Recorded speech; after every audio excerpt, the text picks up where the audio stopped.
Now let us consider applications of position momentum uncertainty relation.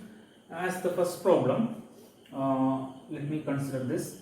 We will show that minimum energy of a bound system is non-zero. We will show this using the uncertainty relationship. Let me consider a particular bound system. Bound system means a system which is confined. Let us say a particle confined in a region. So let me consider a typical problem which we will study in detail in the next unit. Consider a potential well. Okay, a situation like this. If I am drawing a potential energy curve, consider a one-dimensional system. I am drawing potential energy versus distance in a one-dimensional case. Consider a situation where the potential energy is 0 from x equal to 0 to x equal to L. Okay. At x equal to 0, potential energy goes to infinitely large value. Okay. At x equal to L also, potential energy goes to infinitely large value.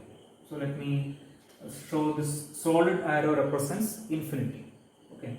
So potential energy goes to infinity at these two ends. Here potential energy is 0.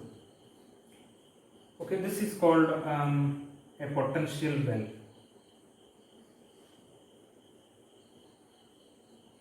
It looks like a well in this graph. That's why this term, the graph of the potential energy has a well here in this well of width L. Potential well, this is one way of calling it. Another name used is an infinite. It's called potential well. Another name is infinite square potential well, or simply infinite potential well. Infinite means the height of the well or the depth of the well is infinite. Okay, or the height of the walls of the well is infinitely large. On both sides, potential shoots up to infinity. And you consider a particle of mass m moving in this well. Okay. So since a particle is confined in this well, this problem is also called particle in a box. Okay, this is a one-dimensional box. So practically, how do we construct such a box is, let us say you have two metallic plates where you apply negative voltage, okay, on both sides. Here also there is some negative voltage, here some negative voltage, and an electron is placed in between. Okay, so this electron can move along the x-axis. Once it reaches, comes close to the first plate, because of the negative voltage it will be repelled back. When it reaches the other plate, second plate, because of the negative voltage it will be repelled back. So this electron can be trapped between two metal plates. Okay, that is a practical way. There are other ways of realizing this. So this is an approximate way of realizing this particle in a box problem. So consider such a situation. So this is an example of a bound system. Particle is always confined here, it cannot go outside, it is trapped. So this is a confined system or a bound system.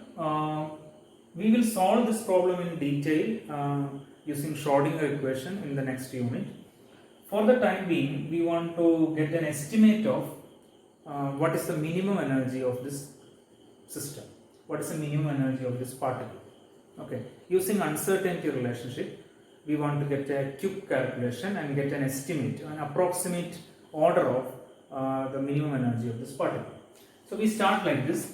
If this particle is confined in this region, okay, when you try to measure its position, there will be some error in its position.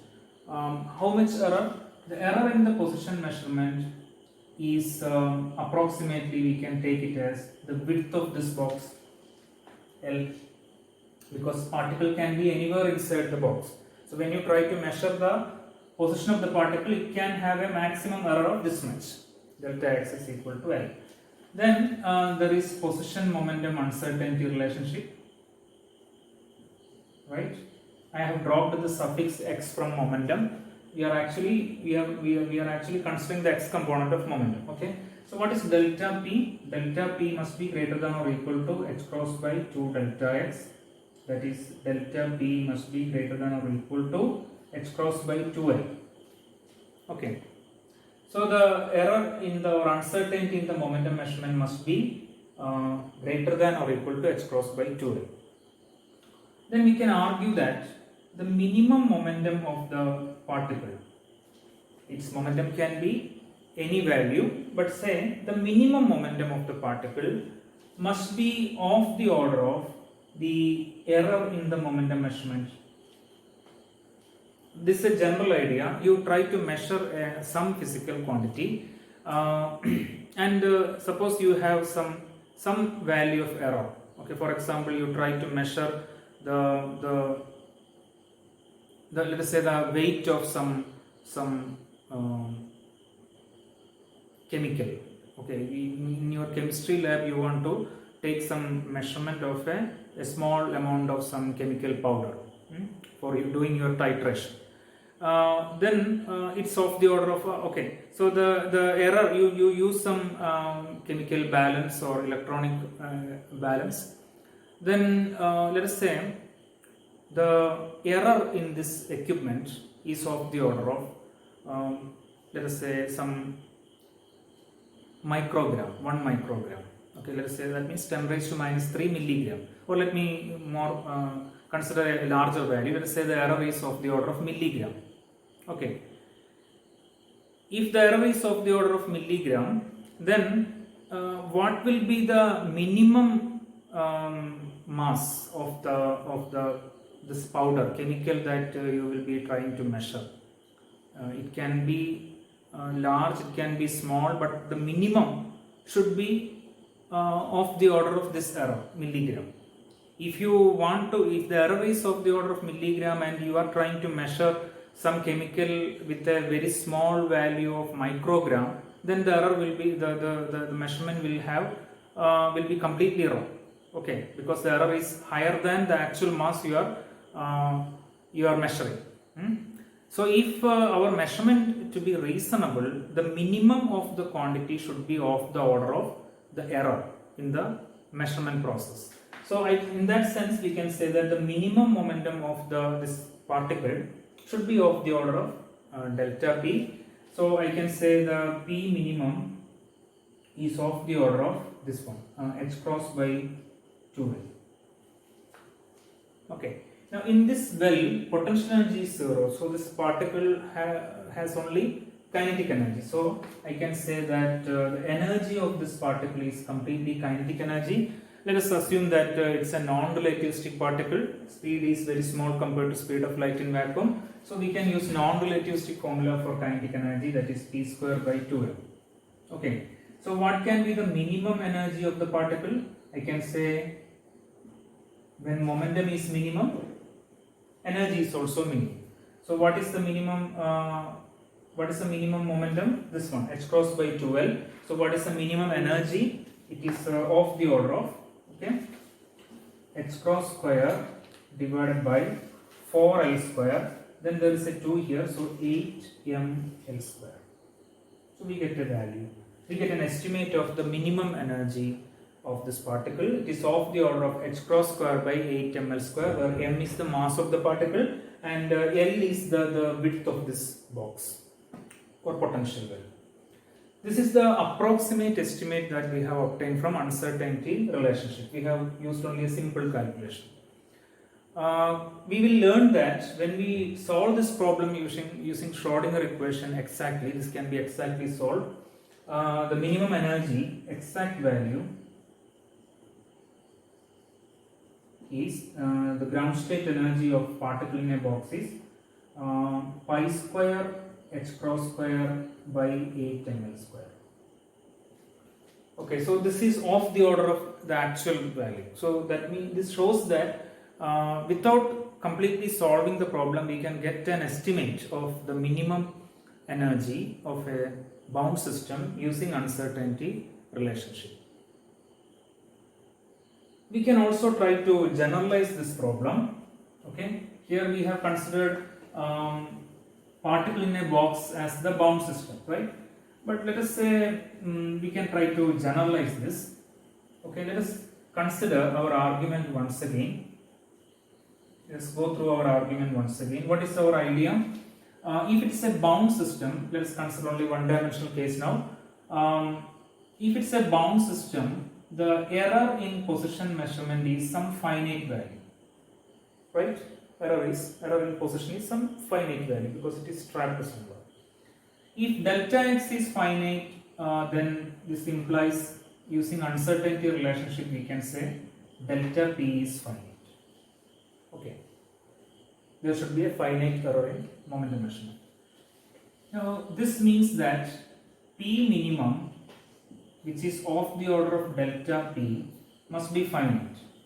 Minimum momentum must be finite, which implies minimum energy must be finite. So this argument simply shows that if it is a bound system, then necessarily its minimum energy should be finite. That means non-zero. So uncertainty principle demands that for any bound system, the minimum energy should be non-zero. Okay. What happens when if E minimum? What happens when minimum energy is zero? Okay. Then we can say P minimum is zero.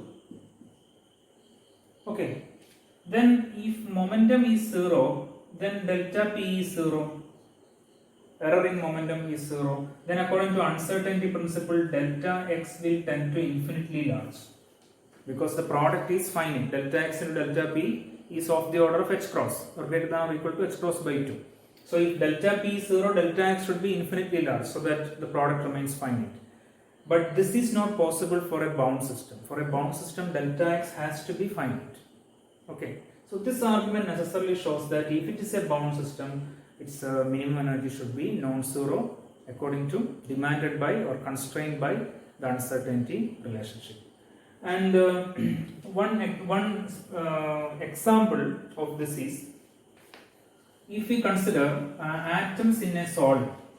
We know that atoms in a solid cannot move around. In a solid, these atoms are bound to their positions in a crystal lattice, and they can only vibrate about their mean positions. So this atom in a solid,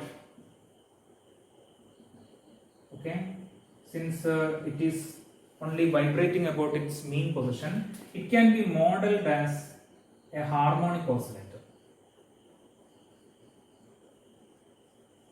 A harmonic oscillator. So atom in a solid is a small oscillator, a harmonic oscillator. So when we decrease the temperature of the solid, okay, then its the amplitude of vibration will decrease, okay, its energy will decrease. What happens when temperature goes to 0 Kelvin? That is the minimum temperature, right? We cannot attain 0 Kelvin temperature, but let's suppose the temperature goes very close to 0 Kelvin. Then what happens? Since it's a bound system, okay, it's a bound system, it is constrained to move in a finite region. Delta x is finite for this atom. Okay, whatever be the direction it is oscillating, it is a three-dimensional oscillator maybe, but its uncertainty in position is finite. If uncertainty in position is finite, the minimum energy should be finite. That means even when temperature goes to 0 Kelvin, its amplitude of vibration cannot be 0. It will be vibrating with a very small amplitude with a very small energy. And this energy, even at 0 Kelvin, is called 0 point energy. So a vibrating atom in a solid has a minimum energy even at 0 Kelvin. Even the temperature goes to 0 Kelvin, that's called 0 point energy, stating that it is minimum. Okay, yeah, that this 0 temperature, even at 0 temperature, it has this energy, that minimum energy. So this is the minimum energy of an atom in a solid, or equivalently this is the minimum energy of a harmonic oscillator. This is a particular example of this general idea. So generally we can say for any bound system the minimum energy is non-zero demanded by the uncertainty relationship. Our next problem is this. Let us calculate whether electron can exist inside a nucleus, inside the atomic nucleus. In particular, let us calculate, we are doing this calculation using uncertainty relationship. In particular, let us calculate what is the minimum kinetic energy of an electron. Okay, what is the minimum kinetic energy of an electron if it must be, or if it must exist inside a nucleus of size, let us say 10 raised to minus 14 meter. So consider an atomic nucleus of diameter 10 raised to minus 14 meter. What is the minimum kinetic energy of an electron if it must exist inside the nucleus? So if you look carefully, we can see that this problem is quite similar to the previous problem. Essentially what we are trying to find out is what is the minimum energy of a bound system. So here our system is an electron, and it's just like a particle in a box problem. Particle is an electron and the box is an atomic nucleus of dimension 10 raised to minus 14 meter. Okay, so let us start like this. So what is our delta x? Even though it's a three-dimensional problem, that is nucleus is a three-dimensional object, let us do this calculation in one dimension. Anyway, we are going to get only estimate or order of the parameter or order of the value from uncertainty relationship calculations. So we are doing, we can also use one dimensional calculation. So delta x, essentially I am assuming that this electron is inside this nucleus, but electron is moving only along one dimension, that's all. So delta x is equal to, we can take half of this value. Okay, if this is the diameter of the nucleus, let me take the radius. Okay, so half of this value. So delta x is 0.5 into 10 raised to minus 14 meter. Or this is actually 5 into 10 raised to minus 15 meter. Or let us say this is approximately 5 femtometer. Its value is 5 femtometer. So what is delta P? Delta P must be greater than or equal to x cross by 2 delta x. Okay. Then what is minimum momentum? As in the previous problem I have stated that P minimum momentum must be of the order of delta P, that is P minimum must be of the order of x cross by 2 delta x. Okay. So we have got, so delta x is this much, so we can get substitute and we can get an estimate of minimum momentum of the electron if it should exist inside this nucleus. Now I want to calculate the kinetic energy of the electron. So from the momentum, if we want to calculate kinetic energy, we should know whether we are going to use relativistic or non-relativistic calculation. In the previous problem, I just assumed that the particle inside the box is having a very small speed. There I did not use any dimension for the box, I simply said L. Okay, but here we have a dimension. Okay, so we have an actual value of momentum. So let us check whether this is a relativistic particle or a non-relativistic particle. From the momentum, we can check this by getting the value of Pc.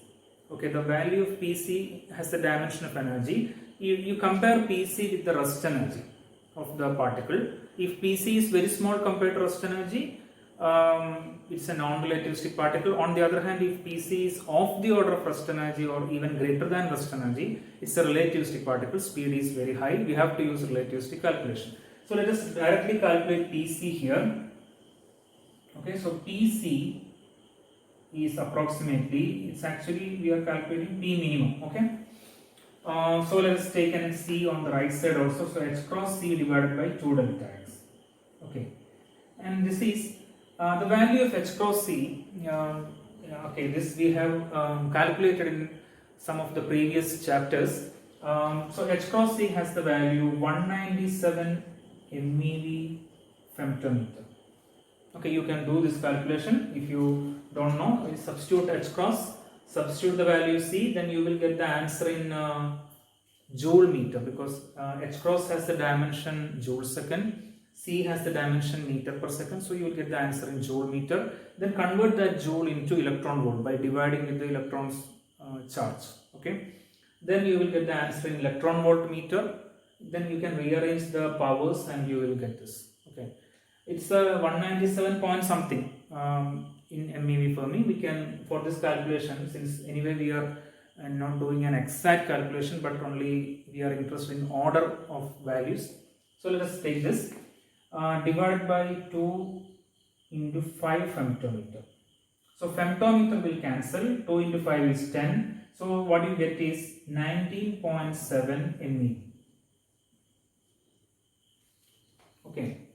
Rest energy of the electron is 0.511 MeV. So this PC value is very much greater than rest energy. So we have to use relativistic calculation. So what is the relativistic expression for kinetic energy? Relativistic expression for kinetic energy is total energy minus rest energy. Total energy we can write in terms of momentum.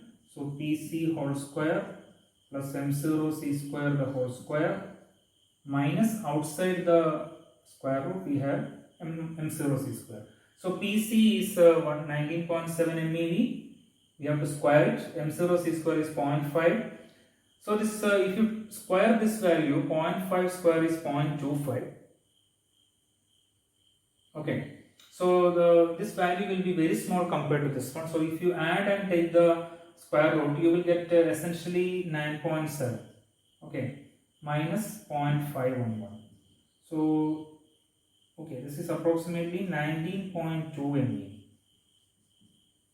So this is the we are calculating the minimum value. Okay, because this PC value I have calculated minimum value.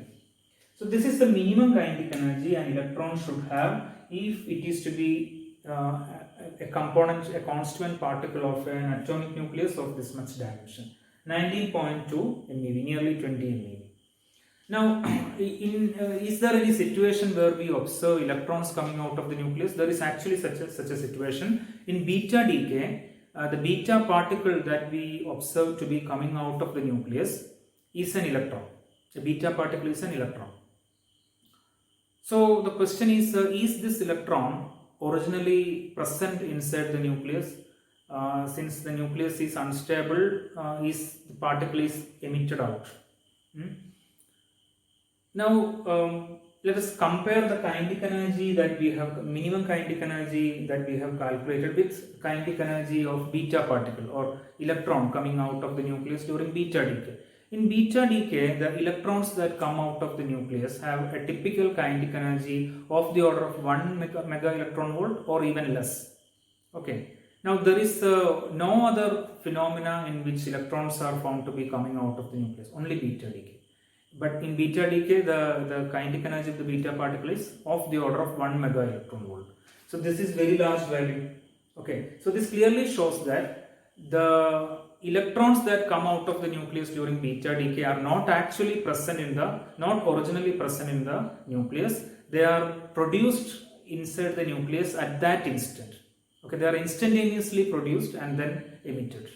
Okay, they cannot exist inside the nucleus as like protons and neutrons. They cannot exist inside the nucleus as constituent particles. So using uncertainty relationship, we have done a quick estimate of the minimum energy of an electron, minimum kinetic energy an electron should have to be part of the nucleus, and this clearly shows that electron cannot exist inside the nucleus. The next problem is this one. let us try to apply uncertainty relationship in the case of a macroscopic object. So naturally, macroscopic objects should be unaffected by uncertainty relationship. Okay, let us see this in action. So in particular, let us consider a macroscopic version of particle in a box problem. Okay, instead of an electron confined inside an atom or a nucleus, let us consider a billiard table, that is our box, a two-dimensional box, and a billiard ball confined to the billiard table. Okay, so let us calculate the minimum velocity of a billiard ball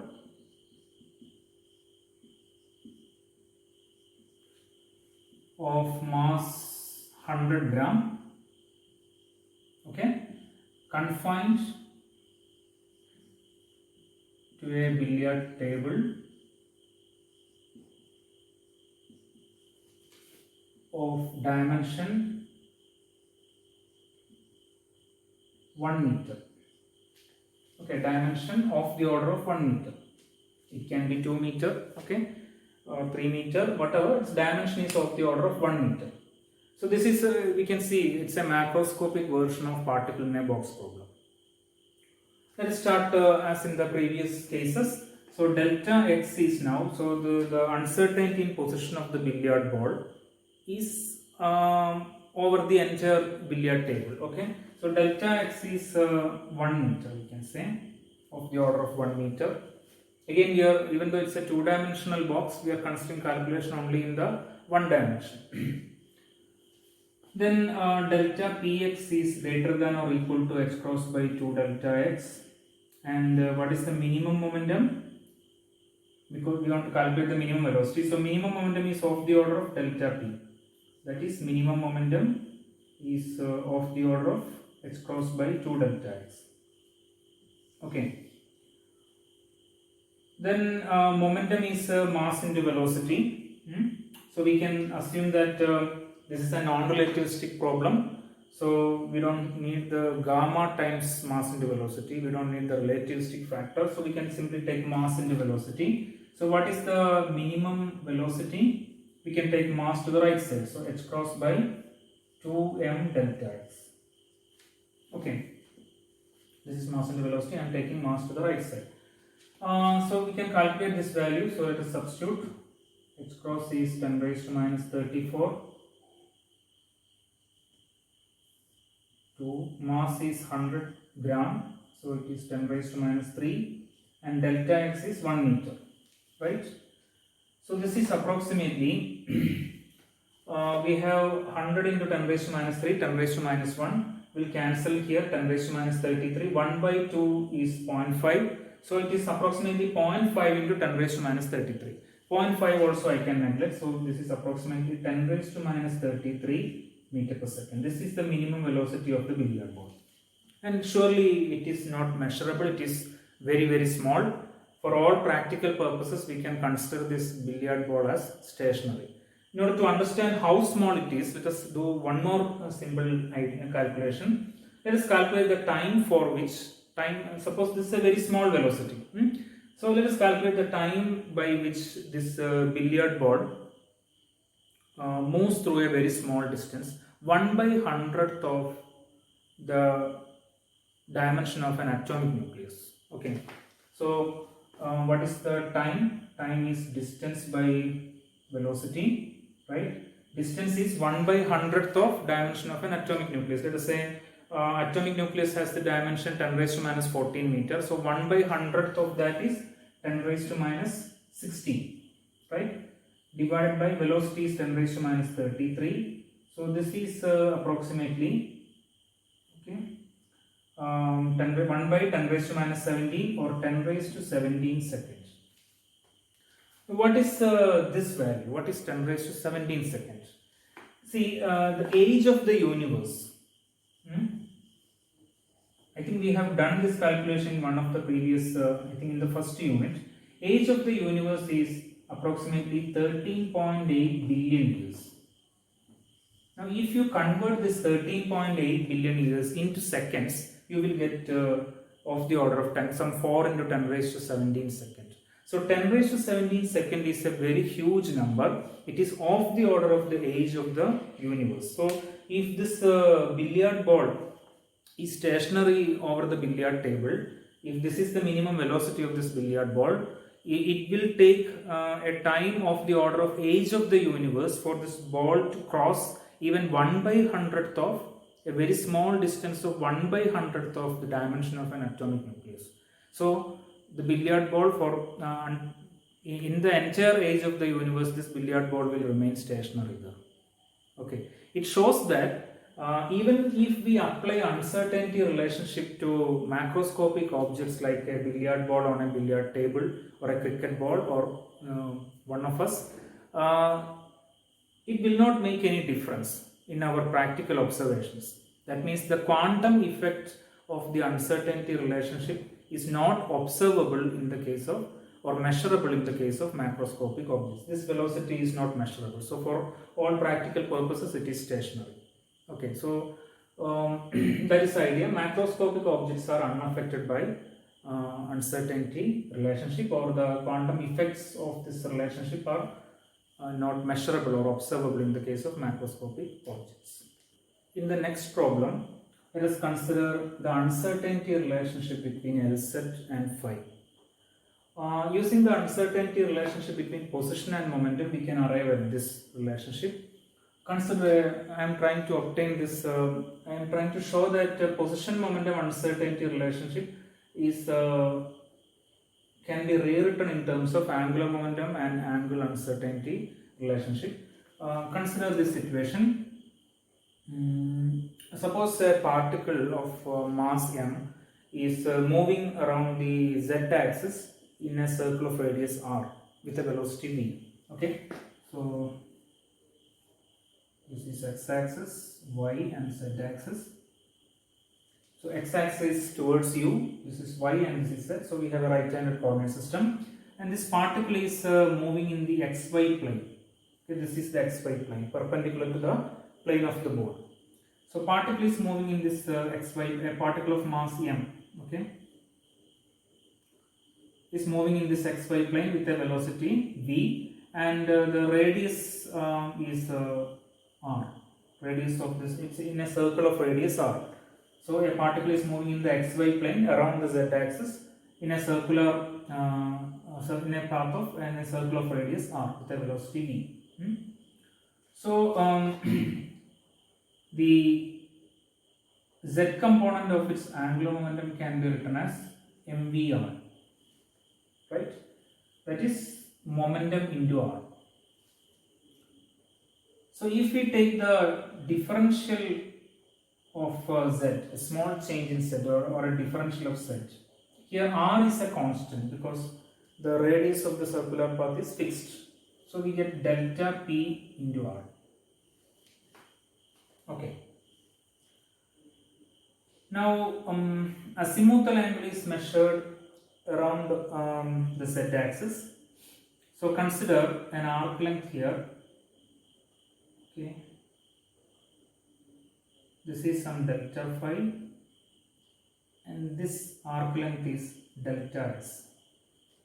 Okay, this radius is r. So delta phi is equal to an arc length delta s divided by r. Okay. Now take the product. So delta Lz, a small change in Lz and a small change in phi. An increment in Lz and an increment in phi. This is equal to delta p into r into delta s divided by r. So what you get is delta p into delta s. Okay. Now delta s is tangential to the arc length. Is if it is moving in this anti-clockwise sense, delta s is tangential to this circle. And what is the direction of delta p? Delta p is also tangential to this circle. Okay, so we can say that delta p and delta s are in the same direction. Delta p is an increment in linear momentum, and delta s is an increment in length. Both are in the same direction. there is an uncertainty relationship between them. Position momentum uncertainty relationship. Delta P, displacement along any direction, and momentum along the change in momentum along the same direction can be related by this formula, greater than or equal to h cross by 2. So if you substitute that here, we can show that delta L set into delta phi is greater than or equal to h cross by 2. So earlier I have said that a pair of quantities which obey this type of an uncertainty relationship, which is a general case of Heisenberg's uncertainty relationship, they are called conjugate variables, pair of conjugate variables. So x px, y py, z pz, and phi and lz are all conjugate variables. In the case of angle and angular momentum, as I have told before, you consider any axis along any general direction. Then there is angular momentum along that axis, and the angle measured around that axis are conjugate variables. Okay, here we taken z axis, but it is arbitrary. We can take any axis. In that case, you have to take the angle measured around that axis. Okay, they are conjugate variables, and between any pair of conjugate variables, we can write Heisenberg uncertainty relationship. In general, I can say some delta Q into delta P is greater than or equal to h cross by 2, where Q and P are conjugate variables. Okay, if Q is position, P is linear momentum. If Q is angle, P is angular momentum. That's all. So these are all called Heisenberg uncertainty relationship. Usually we use the name Heisenberg uncertainty relationship for position and momentum. For this we don't say that, but these are all Heisenberg uncertainty relationship between position and momentum is a special case of canonical or uncertainty relationship between canonically conjugate variables.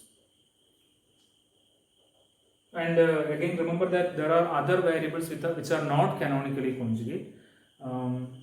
For such cases, there will be uncertainty. There can be uncertainty relationship, but it will not be of this form. In the next problem, we will see such an uncertainty relationship. The next problem is spreading of matter wave packet. We will look at this problem again using uncertainty relationship. Okay, let's consider this specific problem. The position of a proton, the position of a proton is measured with an accuracy of the order of 10 raised to minus 11 meter. Okay, so we can say delta x is 10 raised to minus 11 meter. So the position of a photon is accurately measured. The uncertainty in its position is very small, 10 raised to minus 11 meter. Question is, what is the uncertainty in its position 1 second later? Okay, so maybe we can call this as delta x0, the uncertainty in position at time 0. So we want to find out what is delta x at a later time.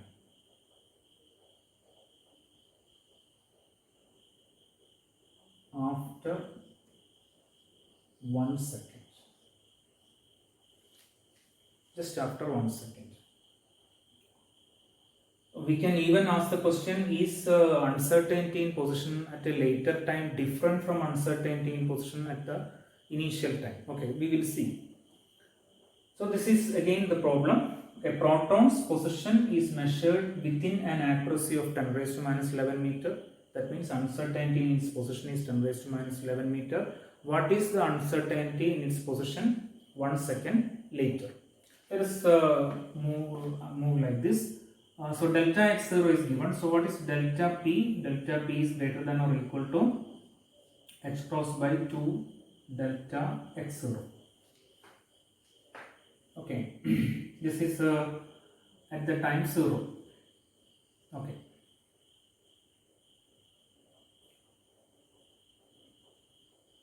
Let us assume that in this particular problem, let us assume that it's a non-relativistic problem. That is, speed of the proton is very small compared to speed of light in vacuum. So we can say momentum is mass into velocity. This is non-relativistic definition for momentum. The relativistic definition is some gamma times mass into velocity, where gamma is 1 by root of 1 minus v square by c square.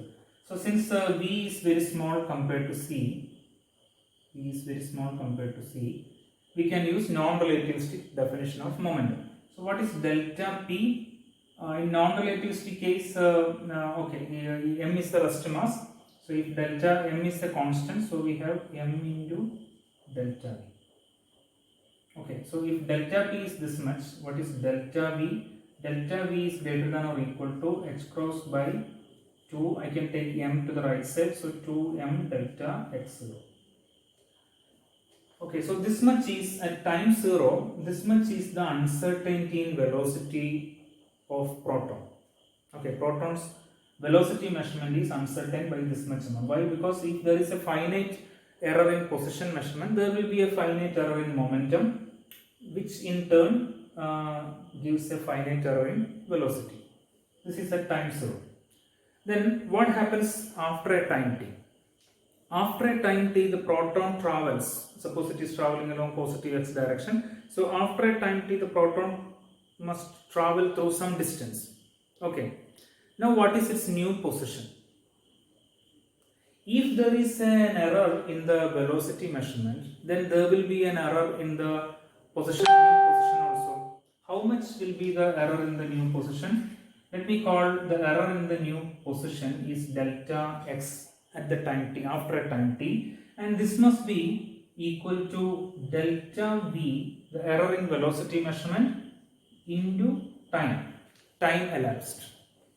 Okay, the proton is moving along the positive x direction. If there is an error in its velocity measurement, then when it moves through a distance, travels through a distance t, what is the total distance it has traveled, velocity into time. But since there is an error in velocity, then the new position will also have that much error. How much error? Error in velocity must multiplied by time.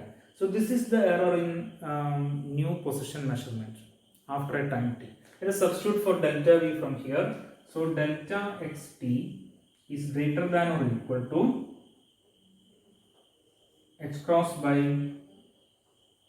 2m delta x0 into t. So we can see that the delta xt, the error in position measurement at the time t, uncertainty in position at the time t, is inversely proportional to uncertainty in position at the time 0. Okay, there is an uncertainty relationship between the both. Delta xt into delta x0 is greater than or equal to h cross by 2m into t. Look at this. In the previous problem, I have mentioned that there can be other variables which are not canonically conjugate, and there can be uncertainty relationship between them. This is another example. This is one example. Position at time 0 and position at time t. They are two variables between which there is uncertainty relation, and they are not canonically conjugate variables. You can see that this relation is not like Heisenberg's uncertainty relation. H cross by 2 into t by m. Okay, it's different. So this is a different uncertainty relation.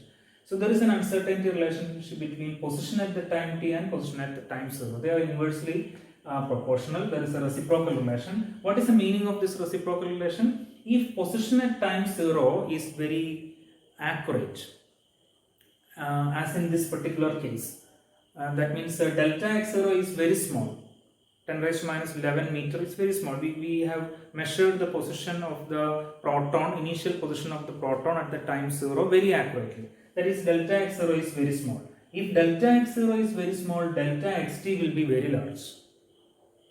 Okay, it's some sort of paradoxical situation. If the more accurately we know the position of a particle at the initial time, okay, the less accurately we can talk about its position at a later time. If we are so sure, more sure about, the more we are sure about its position at an initial time, the less we will be sure about its position at a later time. If delta x0 is smaller, delta xt will be that much larger. Okay, let us see what is the value of delta xt in this particular problem.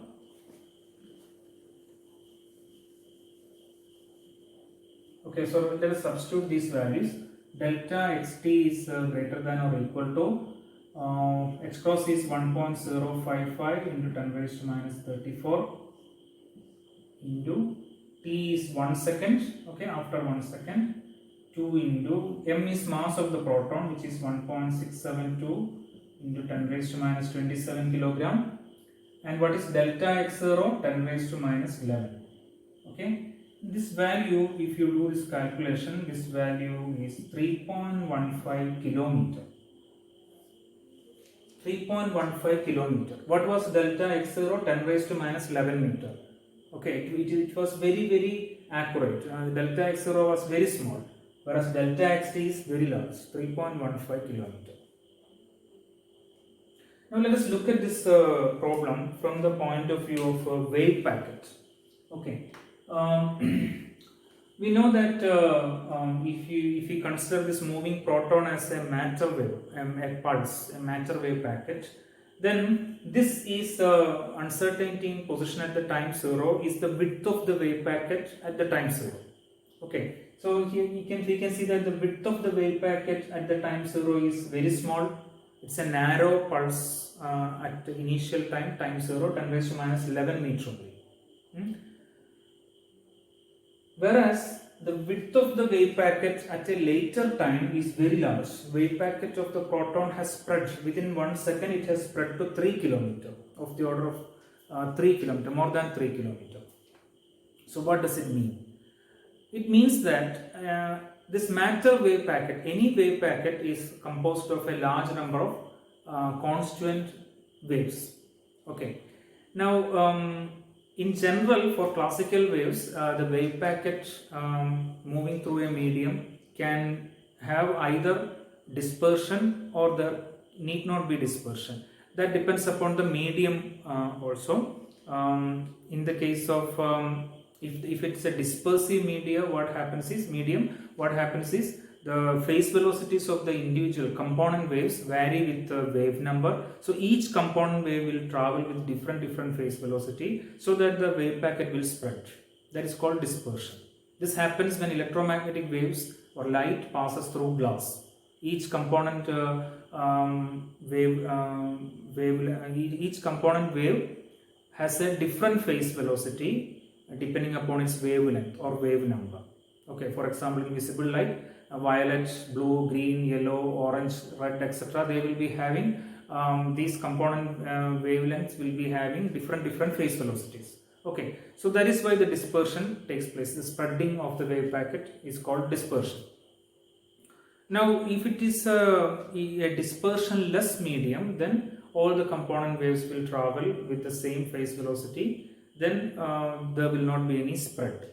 Okay, that is happening in the case of electromagnetic waves moving through vacuum. All the component waves will be having the same phase velocity c. Group velocity will be same as phase velocity in such a medium.